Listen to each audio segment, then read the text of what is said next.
Здравствуйте, это Морожка, и сегодня мы рисуем очередной очень красивый на фотографии пейзаж. Не знаю, что получится, но буду надеяться, что тоже красиво. Так, намечаю планы.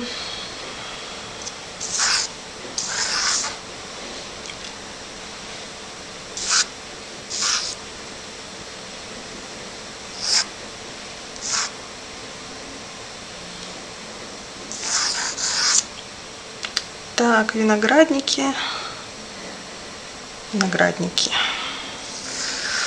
уходят туда.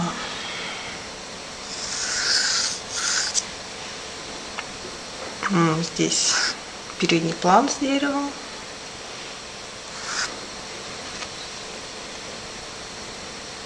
Дерево я не буду набрасывать, потому что я, скорее всего, буду рисовать его уже в самом-самом конце, когда краска подсохнет. Может быть, даже придется сделать перерыв.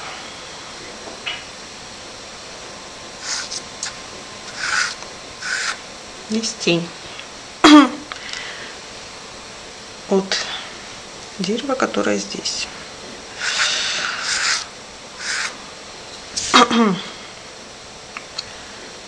Так, здесь углы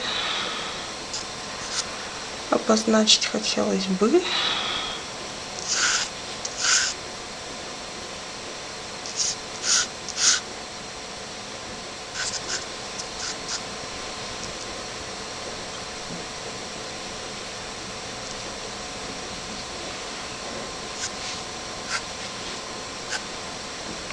Здесь идет перспектива, поэтому расстояние между вот этими столбиками оно постепенно уменьшается.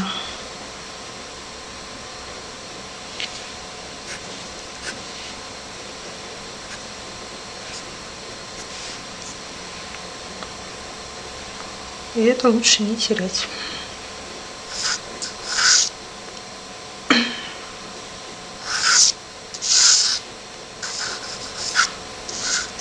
И вот туда они все сходятся приблизительно в одно место. Не в одну точку, но в очень узкую линию.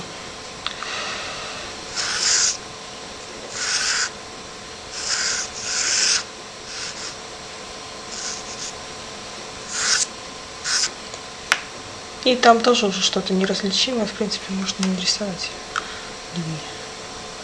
Потому что краской у нас будут показаны три максимум. То есть вот это темное, здесь тоже темное и немного вот тут вот. Дальше там уже все сливается.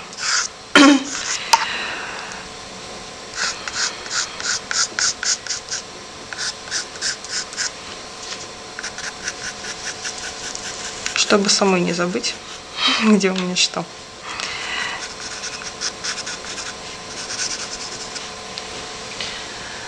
Так,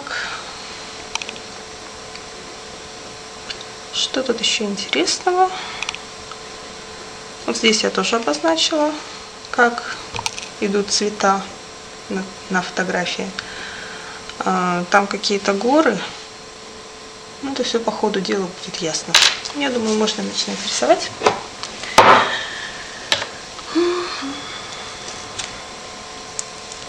Моя самая любимая кисть для относительно больших объемов работ.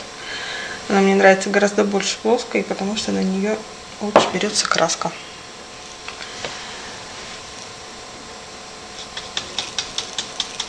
Так, начну с темно-оранжевого угла. Я вообще фанат оранжевого цвета, поэтому меня такие пейзажи привлекают.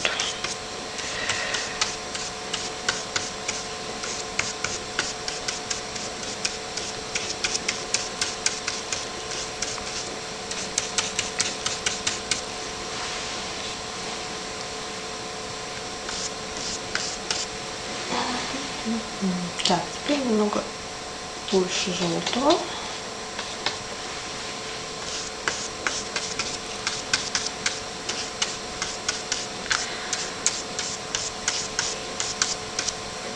Так как это уже не первая картина, которую я рисую по данной программе, если можно так выразиться. Поэтому у меня возникла проблема с красками. У меня подходят к концу желтые. В общем, если у вас есть возможность, когда покупаете краски, берите дополнительно тюбик желтого, теплого желтого, который не лимонный, а кадмий. Потому что его всегда не хватает, он везде нужен, в любой картине, даже если там нет такого желтого неба, как здесь.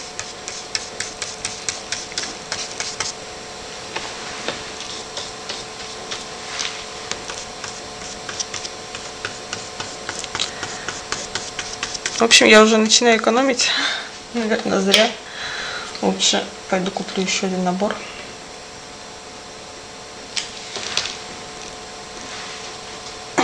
У нас нет художественных магазинов, поэтому в ближайшее время у меня нет возможности докупить отдельно тюбик. Либо придется рисовать картины в синих тонах. Наверное, я пока так и сделаю. Ну, даже куда-то девать не такие популярные краски.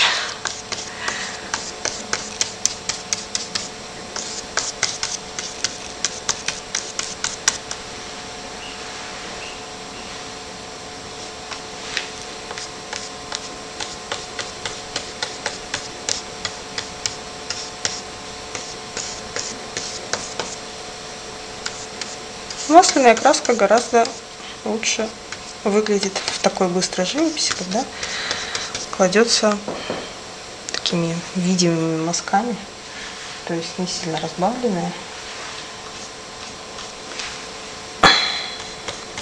Густая, как жирная сметана. Ну, может, не очень жирная. 15%.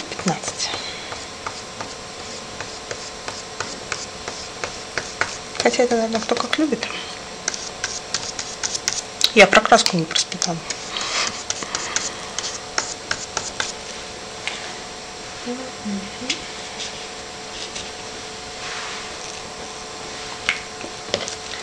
Так, в этой части у меня небо светлее, поэтому придется кистью втирать. То у меня подмешивается оранжевый, яркий.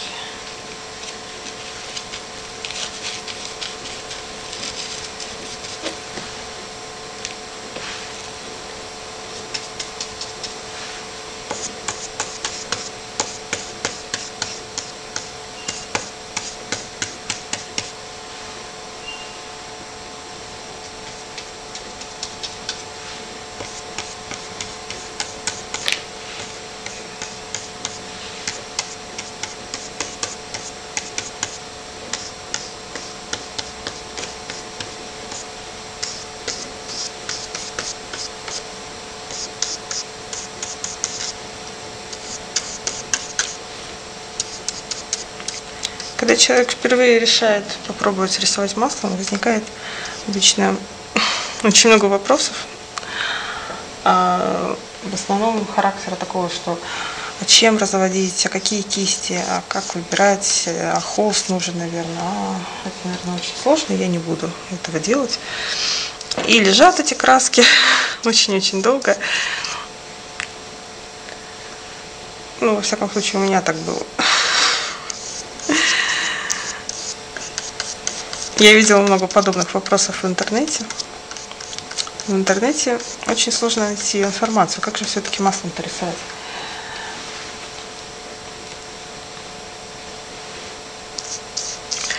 Ну, все очень просто оказалось. Рисовать можно такие работы простые и быстрые, и, скажем так, в большей части учебные. На бумаге лучше всего. Не надо заморачиваться с грунтовкой, еще с чем-то.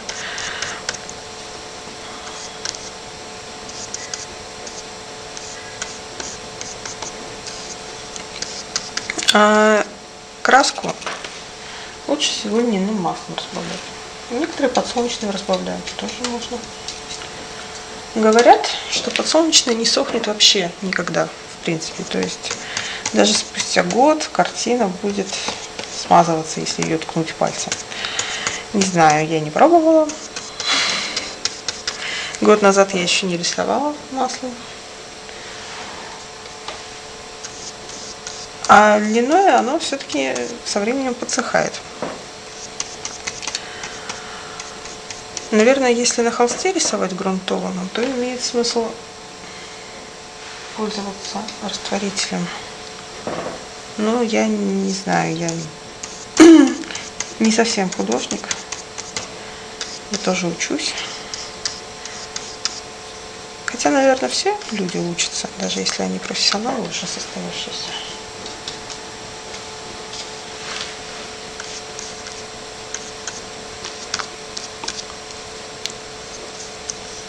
В общем, берете кисти, щетина очень неплохо, такую фактуру дает хорошую. И рисуете на бумаге. Мне кажется, что здесь я сделала все-таки слишком темное.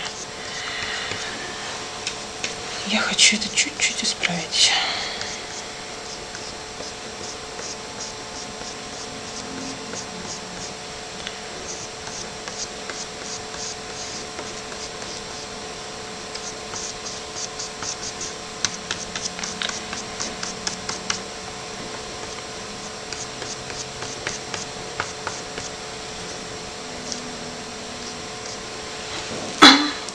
Не стоит растягивать краску, тона, чтобы это все было такое гладенькое, плоское, потому что это немного другого характера вообще живопись. В данном случае выглядит гораздо интереснее, когда что-то такое во все стороны, мазки видно, краска густо лежит. Это классно. Это в масле и привлекает. Потому что, например, гуашь, она плоская получается, как, не знаю, афиша в Советском Союзе, который я немного застала.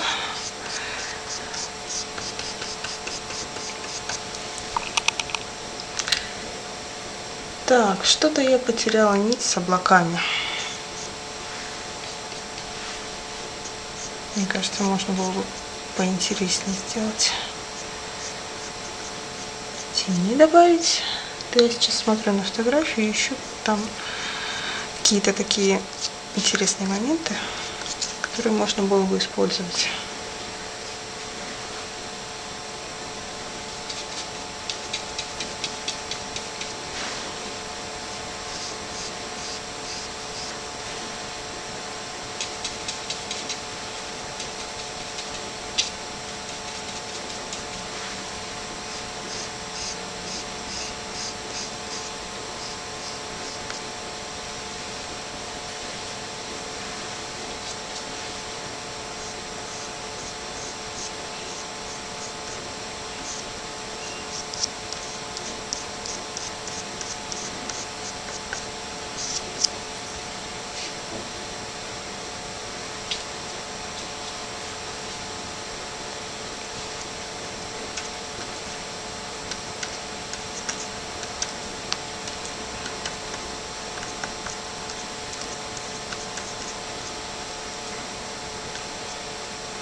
Так, сейчас я подчеркну светлое и приступлю уже к земле рисования. Так.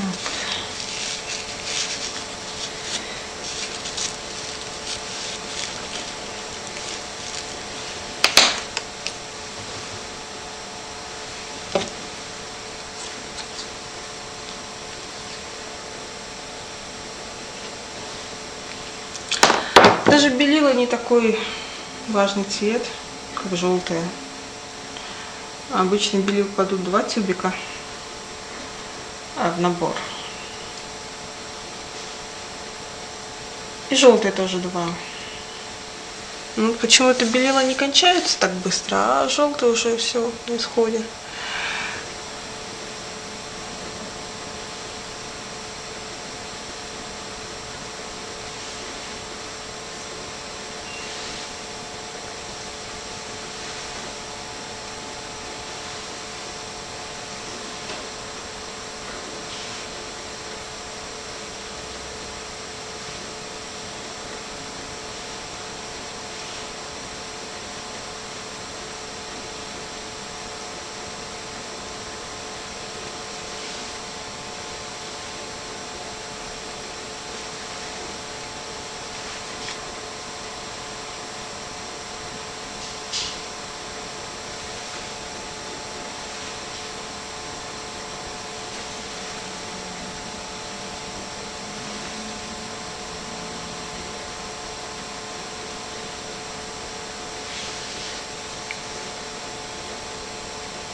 Прям смотрю на картинку и не выдумываю из головы особо.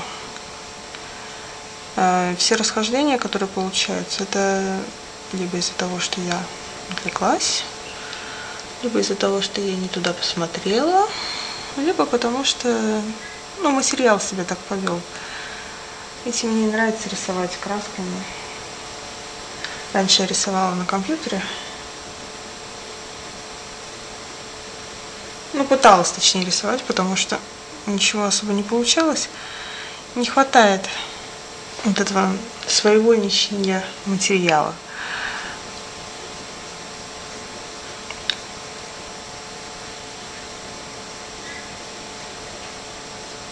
К которому приходится приспосабливаться и как-то, что ли, говорить с ним.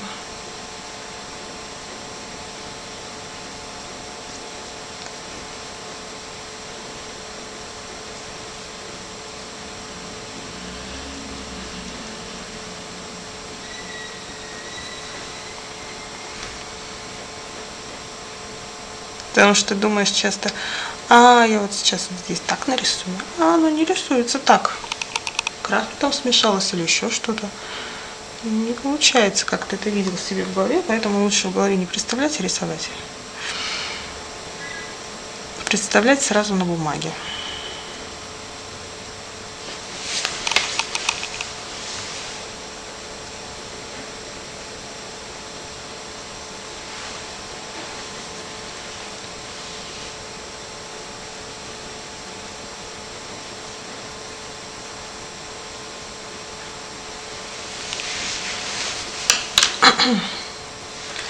Так, еще мне что-то вот здесь не очень нравится. Краска, наверное, была слишком сильно разбавлена. Оно какое-то провалилось, впиталось.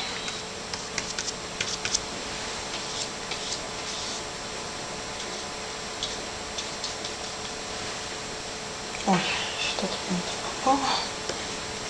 Очень красное. Не нравится.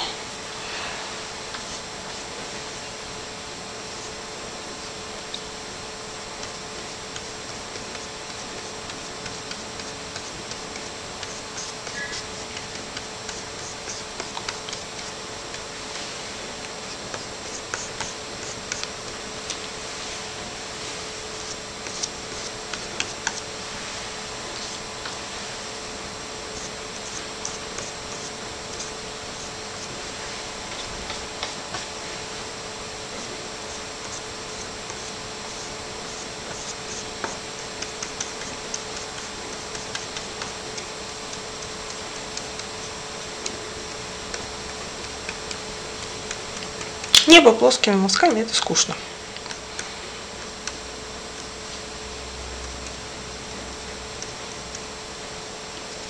стоит иногда добавить разнообразие.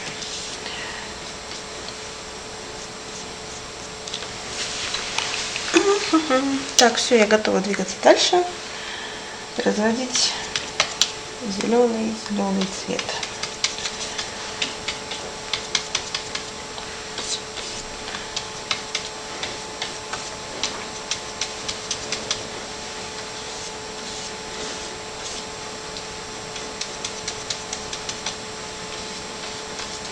На которой опять нужна желтая в очень больших количествах.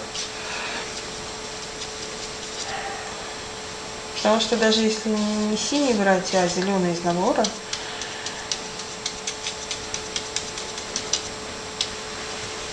то все равно желтый нужно в процентном соотношении больше, чем зеленой краски, чтобы получить такой красивый, светлый, травяной цвет.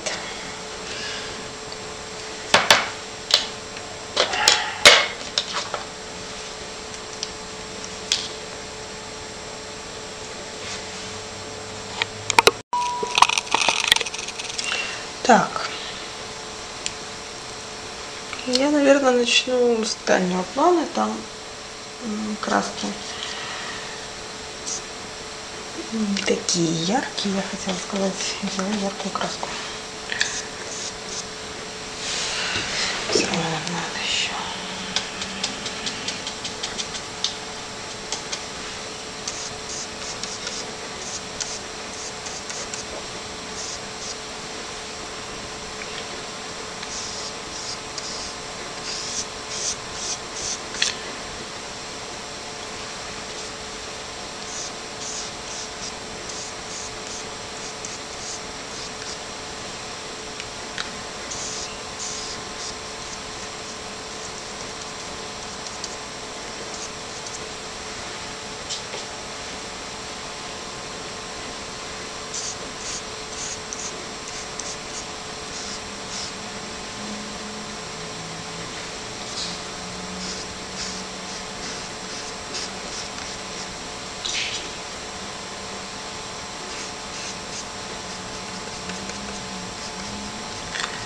Всякие там деревья рисовать, конечно, можно было бы взять и потоньше кисточку. Но что-то мне не очень хочется вдаваться в такие подробности, во всяком случае, на этом этапе. Поэтому я просто обозначу, где какие цвета. Может быть, я потом и не буду ничего прорисовывать, оставлю как есть.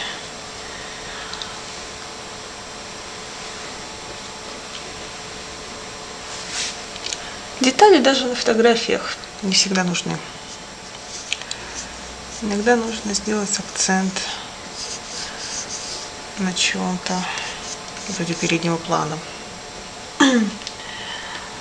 Так, здесь тона более теплые я возьму.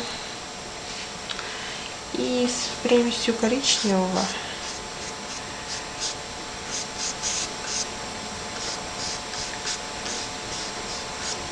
потому что там вот эти ряды земли вспаханной, я не знаю, что это, виноградники, наверное, или какие-то другие культуры, которые подвешиваются. Но так как они сливаются, там получается что-то такое среднее между коричневым и зеленым. Пестренькая. На фотографии пестренькая. Нам надо обобщить. И сейчас я сверху закрою светло-зеленым.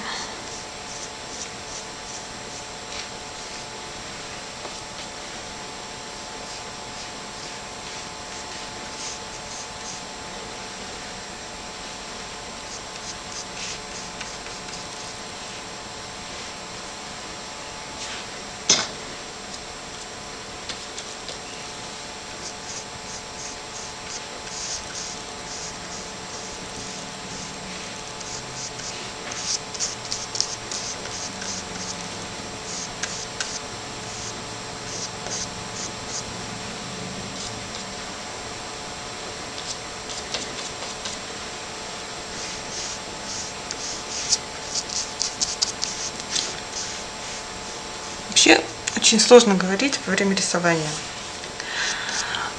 Особенно по поводу этого самого рисования. Но сложно, но оно значительно улучшает сам процесс. Потому что левое полушарие, которое у нас логическое, которое вечно лезет с советами под руку, что как делать, оно занимается своей привычной работой в болтологии и не мешает правому полушарию делать то, что оно умеет делать.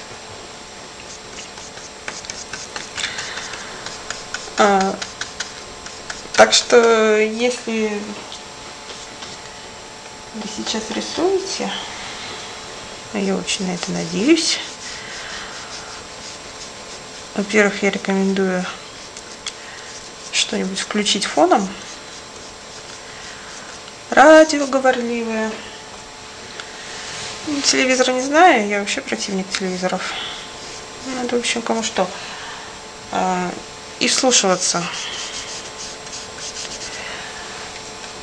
Или разговаривать, не знаю, с кем-нибудь, или сами с собой, или там стихи рассказывать, вспоминать.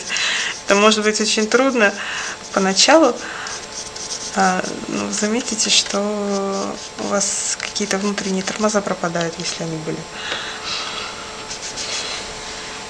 Потому что левое полушарие часто не может понять, как мне это нарисовать. Я же ничего не умею. Я же не знаю, как это изобразить. Вот был бы у меня фотоаппарат, я бы пошел и сфотографировал. Это просто. А нужно как-то пропустить через себя, смешать это все с красками и выложить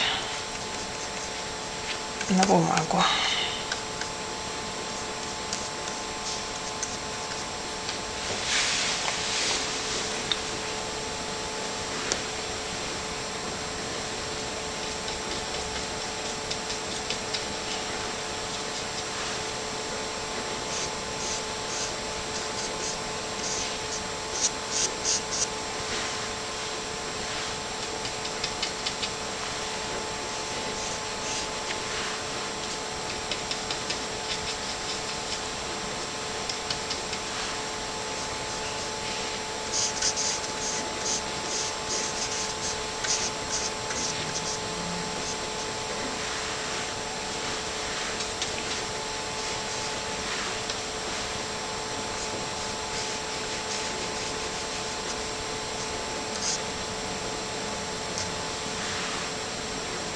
Так.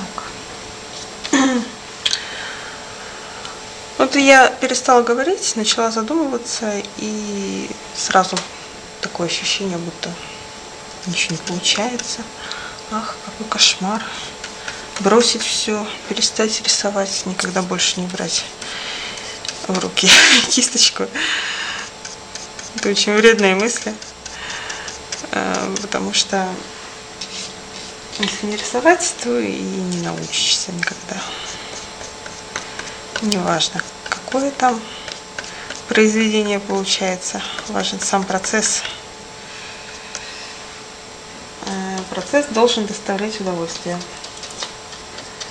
Поэтому не рекомендую думать о том, какая там получится картина в итоге.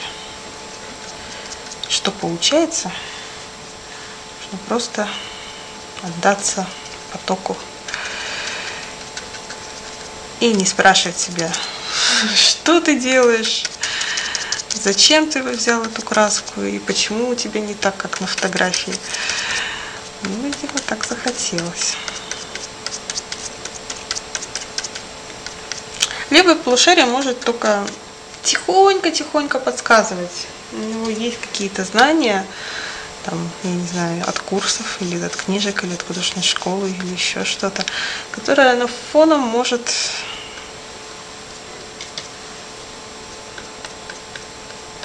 напоминать. Хотя обычно правое полушарие само справляется запоминанием такой информации.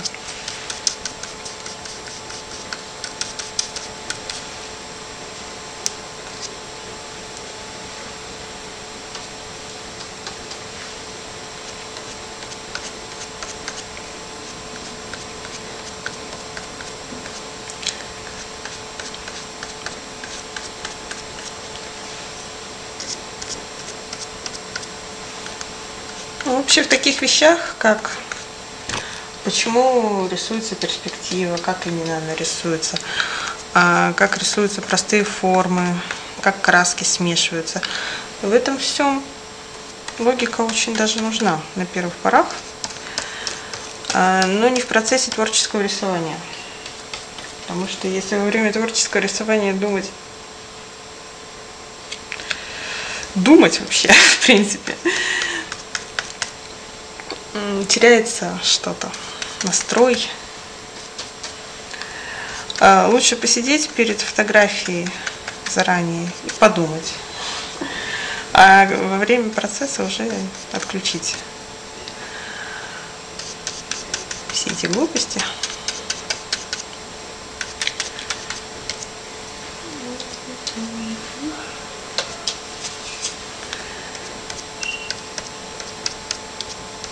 Я просто тут на днях начиталась. Есть одна очень хорошая книжка, по-моему, в русском переводе она называется «Рисование для чайников». По-моему, американского автора, я не знаю, там фамилия английская просто. Не помню, как зовут. Там, в общем, было как раз про правое полушарие. И меня это очень вдохновило.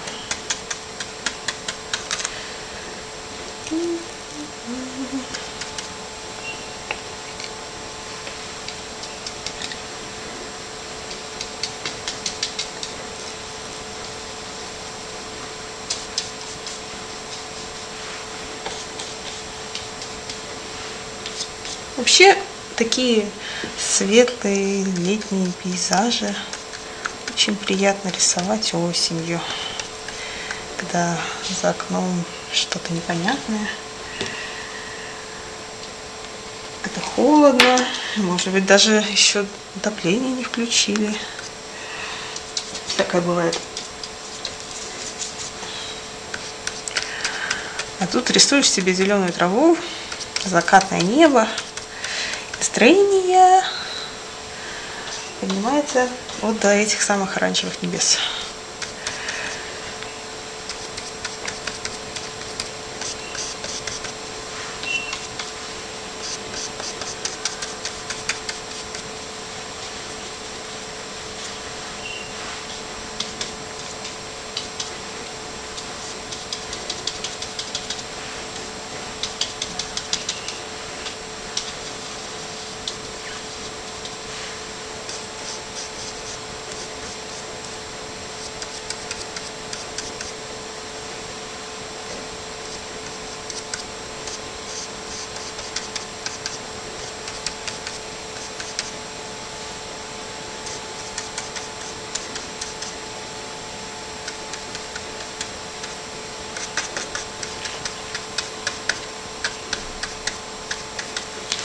Там, где трава, особенно на переднем плане, лучше всего смотрятся хаотичные мазки, примерно в том направлении, в котором растет трава. Но это не обязательно, можно вообще в любом.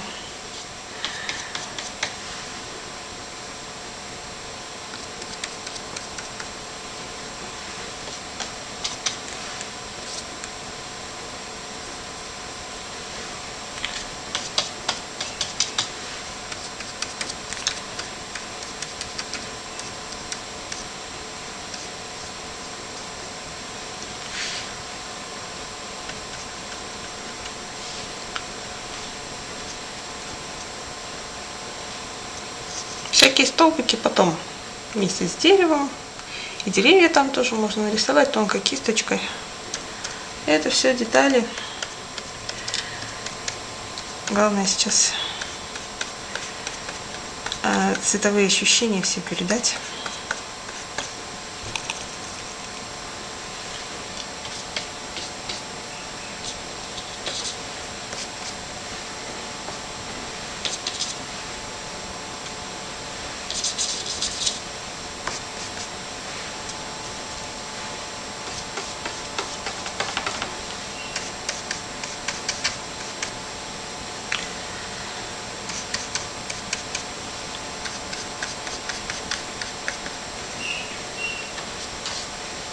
Вообще, те зеленые краски, которые в наборе, они совершенно не подходят для рисования зелени. Поэтому я еще раз скажу, берите желтый, если можете, в тройном объеме. Добавляйте коричневый, синий, подмешивайте туда оранжевые остатки, там, чего-нибудь еще, красный. Чем разнообразнее и интереснее, тем лучше. Потому что кому интересно смотреть на ровное зеленое поле на картине одного оттенка.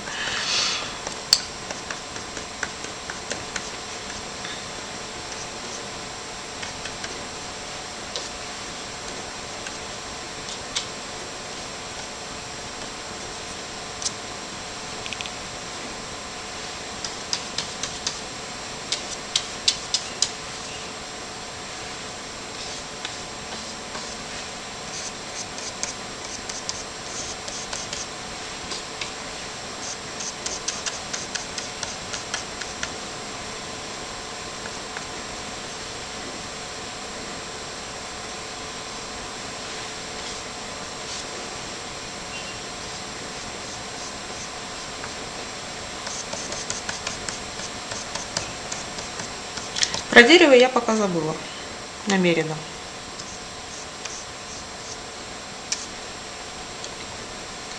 Пока не до него. Его черед придет, но позже.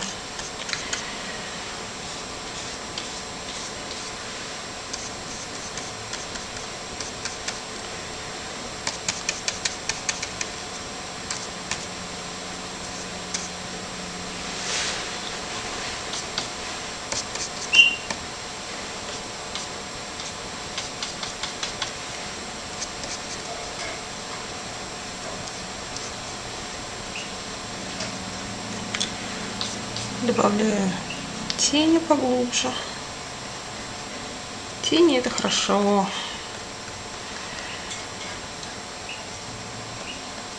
Они плоскость убирают,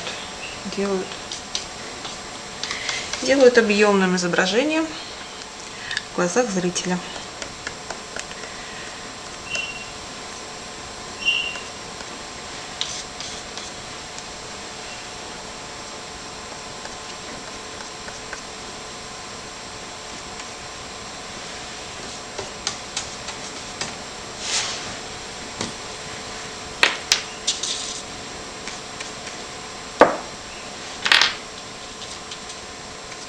Мне хочется здесь все-таки нарисовать этот грей.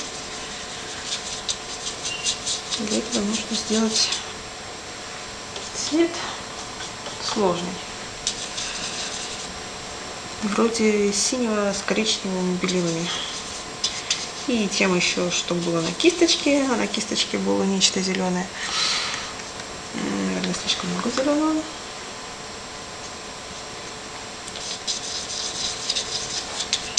Чтобы нейтрализовать зеленый, можно добавить красный, капельку, противоположный цвет.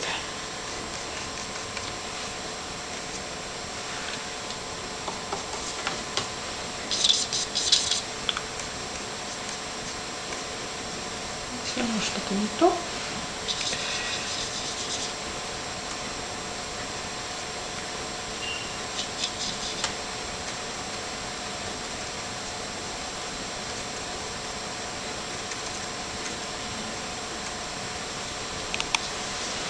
Не знаю, что-то странное получилось. Пусть будет. Так, извиняюсь, если у меня шатается изображение.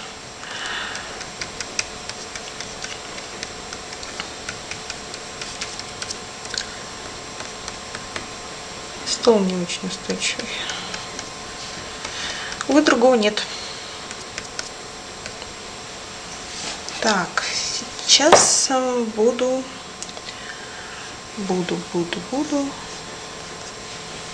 что-нибудь еще натворю. Не знаю пока что, потому что анализатор логически отключен. О чем я уже говорила.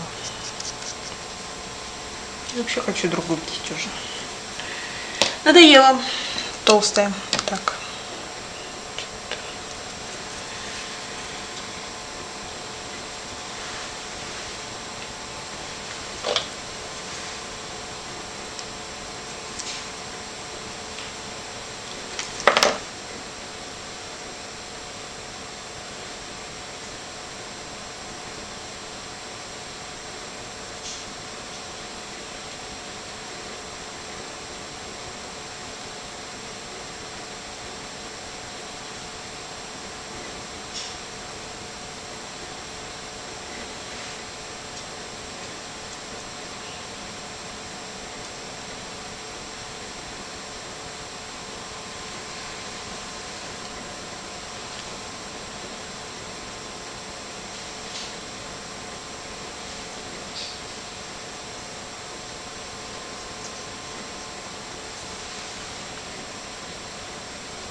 Земля, конечно, темная, но все равно где-то у нее проблескивают освещенные места.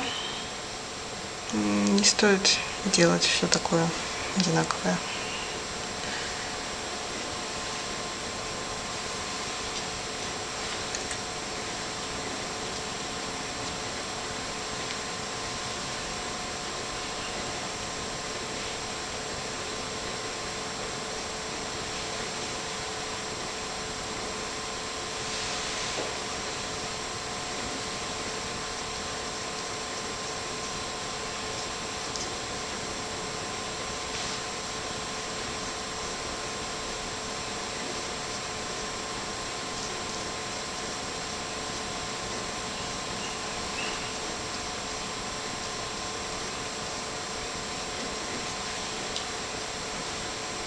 Как я уже говорила, я сегодня не думаю, что я делаю.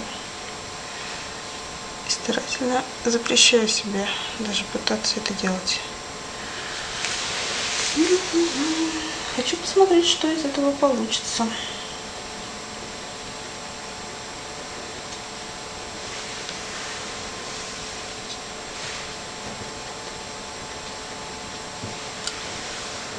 Деревья.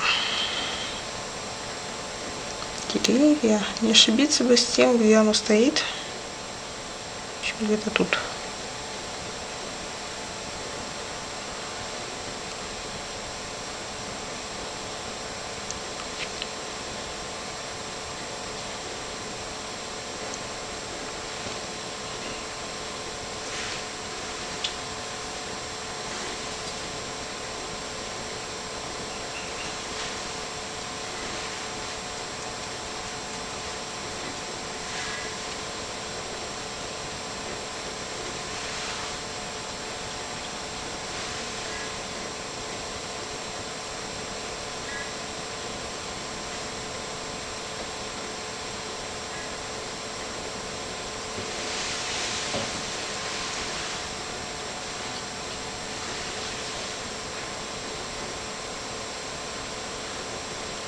У деревьев тоже есть тень, потому что они все такие себя, в всяком случае, эти деревья, как облачка.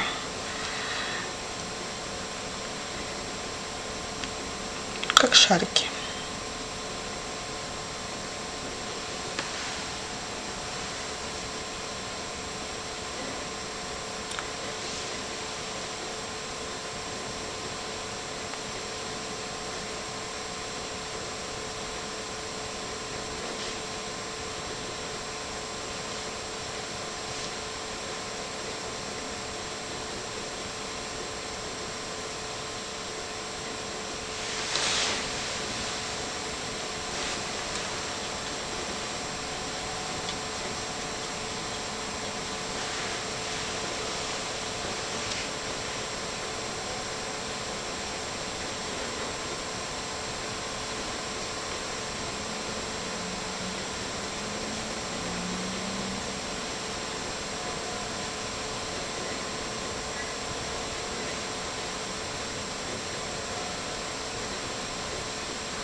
Так, столбики.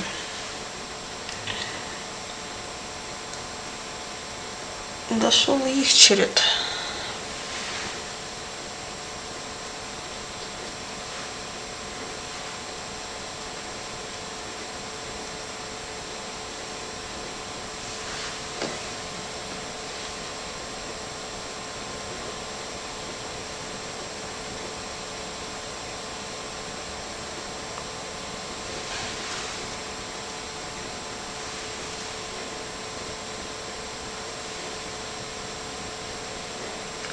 Детали это не главное, но очень хорошо, когда они есть.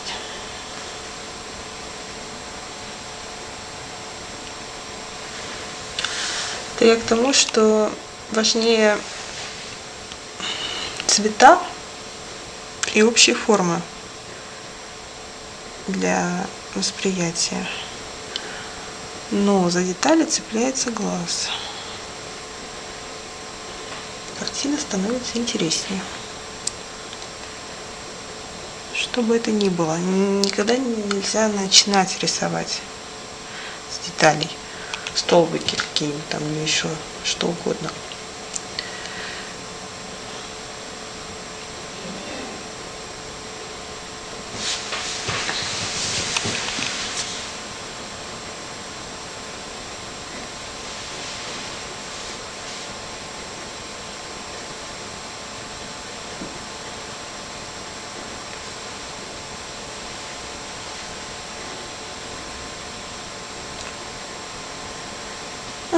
Жалко, что они у меня получились на каком-то неравном расстоянии.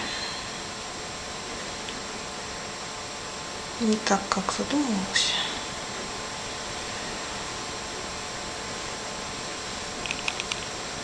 Но всегда можно сказать, что так и было.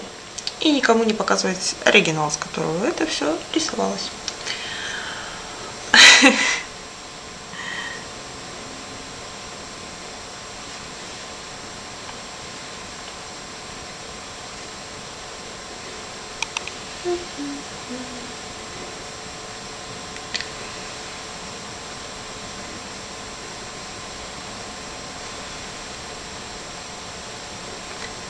Так.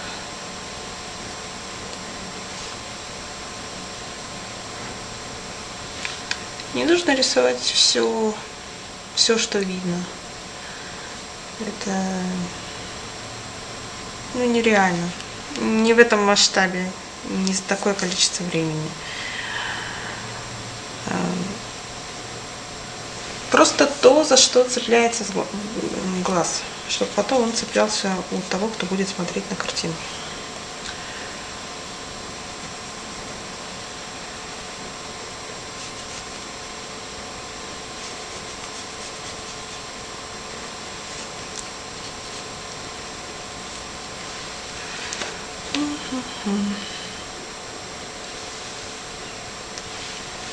Так, у меня есть желание что-то сделать с деревом.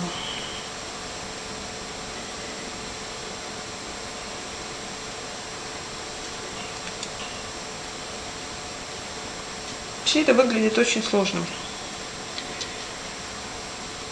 Нарисовать вот эти все ветки. Фу-фу-фу-фу-фу. Я сначала намечу примерно.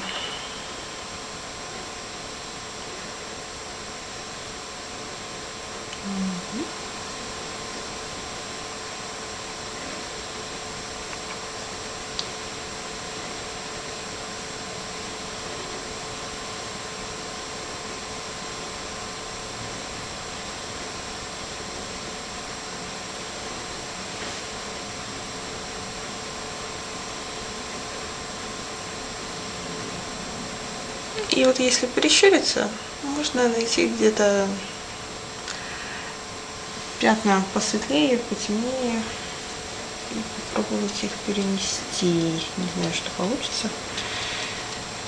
И не буду об этом думать. Не буду о том думать, что я могу запороть всю картину сейчас, которая вроде как мне нравится.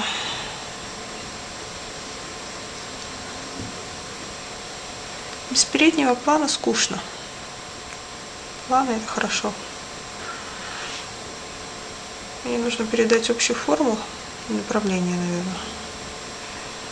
Направление движениями кисти, форму цветовыми пятнами.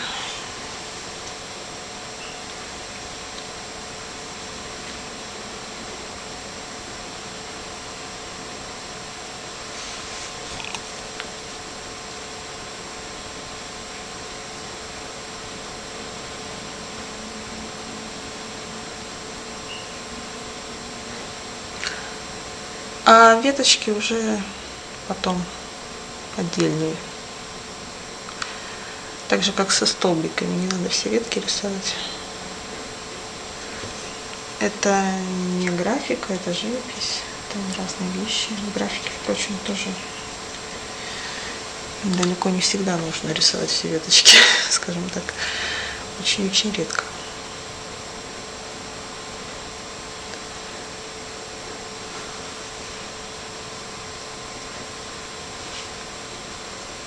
Для всех веточек есть фотографии, в конце концов.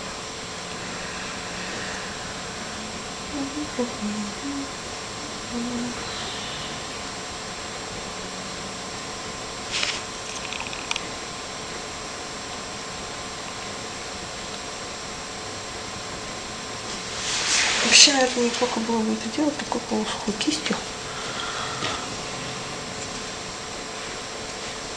Плоской.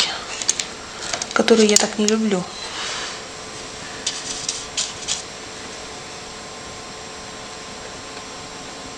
О, замечательно. То, что мне хотелось.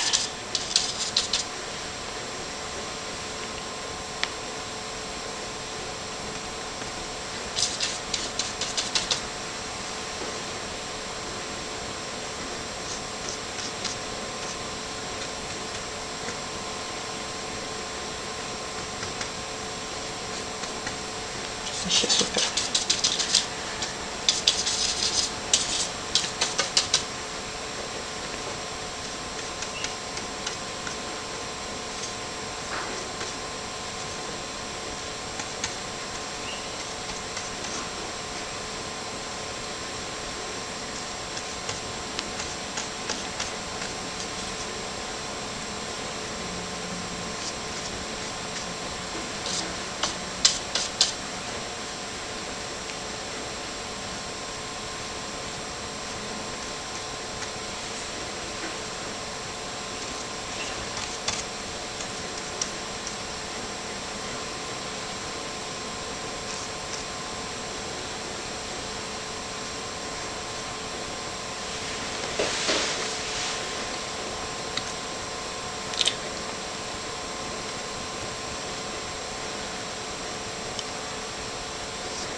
Где-то ветки гуще. Там я сделаю более темные мазки.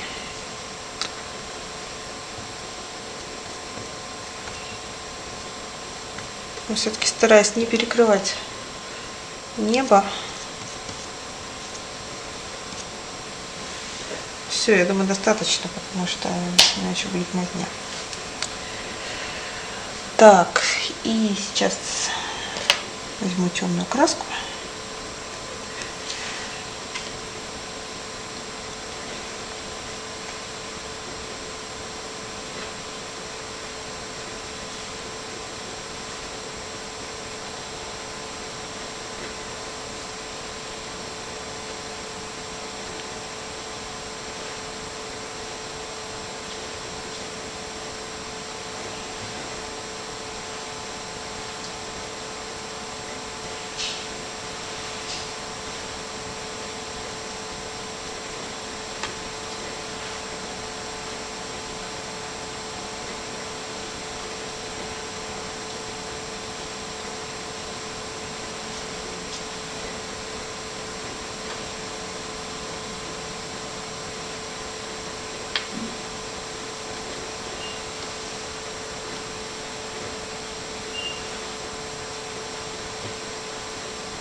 Как сделать красивый темно-коричневый цвет, темнее, чем тот, который в наборе. Взять изумрудный зеленый, темный, если есть, и очень темный насыщенный красный. И смешать, и добавить синего и коричневого.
Те ветви, на которых мне не хочется заострять внимание, я их рисую светлее, не так четко, просто чтобы обозначить, что там что-то еще растет.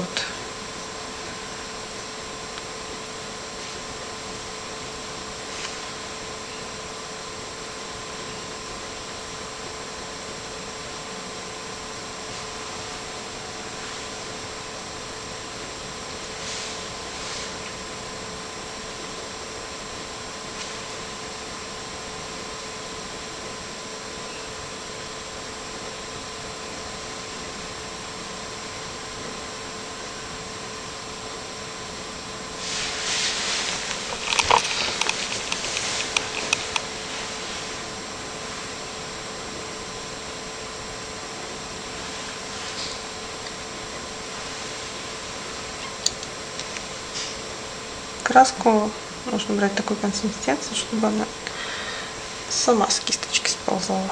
Не очень жидко, чтобы цвет был и перекрывал то, что под ним лежит.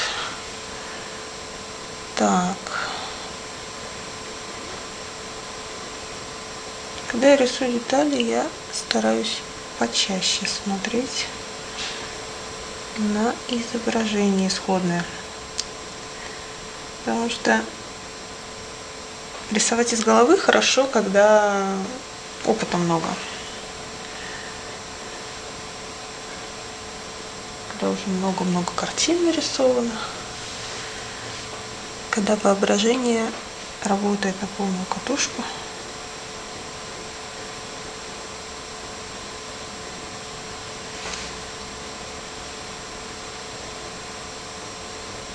Здесь так же, как со столбиками. Рисовать только то, за что внимание зацепляется.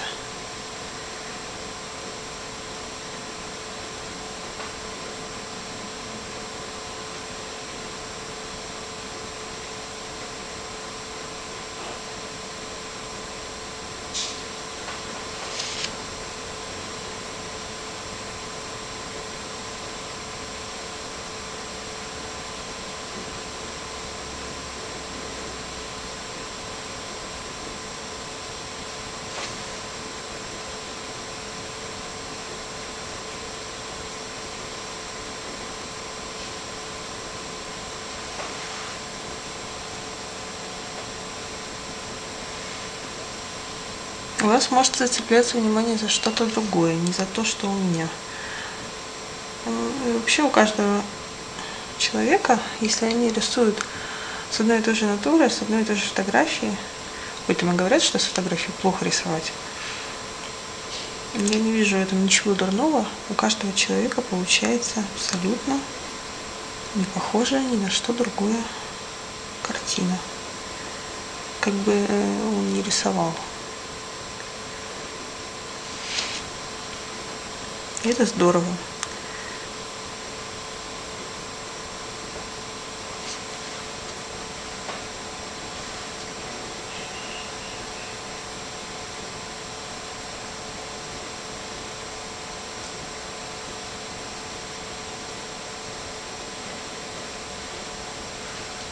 Потому что все равно приходится через себя пропускать.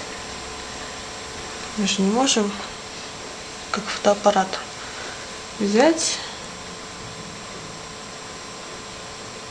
и точно скопировать. Хотя, так посмотришь на разные фотоаппараты, у них у всех тоже получаются разные фотографии. Кто-то желтит, кто-то синит, кто-то размазывает. У кого-то получается красивые снимки. И это я сейчас только про фотоаппараты, не про тех, кто там регулировки делает, кадры выбирает. Так вот, если уже говорить о такой сложной системе, как человек, с его двумя полушариями, кривыми руками, извините, не кривые руки, просто не очень милые обычно. Но это все практика.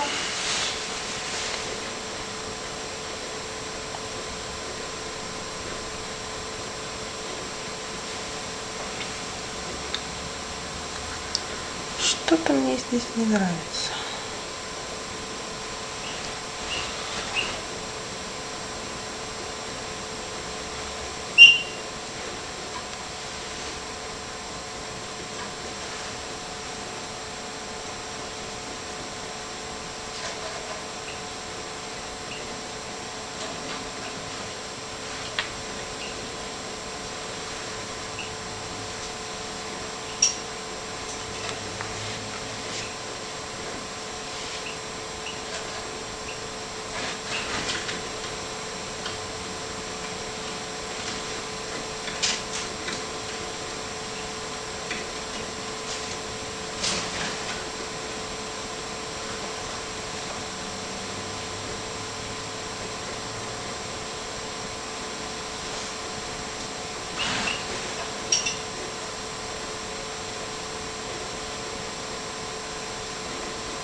Да, отсутствие светлых частей мне не нравится, я поняла. И опять мне нужен желтый. Так, ладно, обойду с охрой.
Вопрос, до какого уровня детализации стоит доводить вот эту замечательную,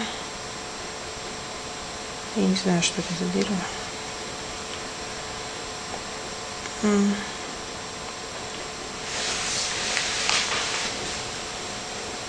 Ну, кстати, непонятно. А почему оно без листьев? Может быть, это ранняя весна? Еще ничего не успела. А те деревья, которые вдали, они листву не сбрасывают. Мне не хочется думать, что это просто мертвое дерево на переднем плане. Это не вписывается в общее настроение.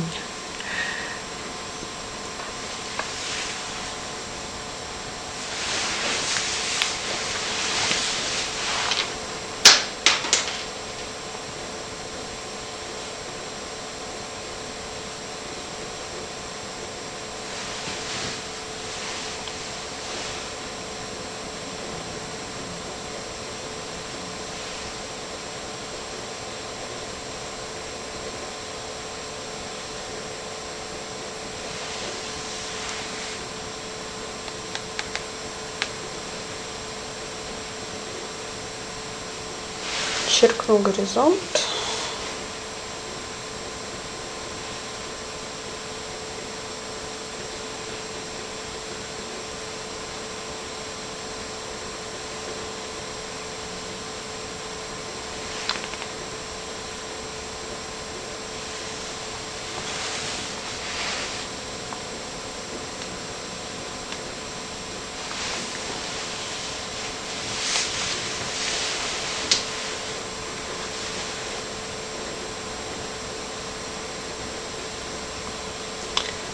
Так, и, наверное, закончу, потому что мне уже надо бежать. Может быть, потом я приду и по высохшему еще что-нибудь подрисую. И добавлю это в конец видео. Но я не уверена. Поэтому сейчас я скажу, что на данный момент я закончила. Спасибо за внимание.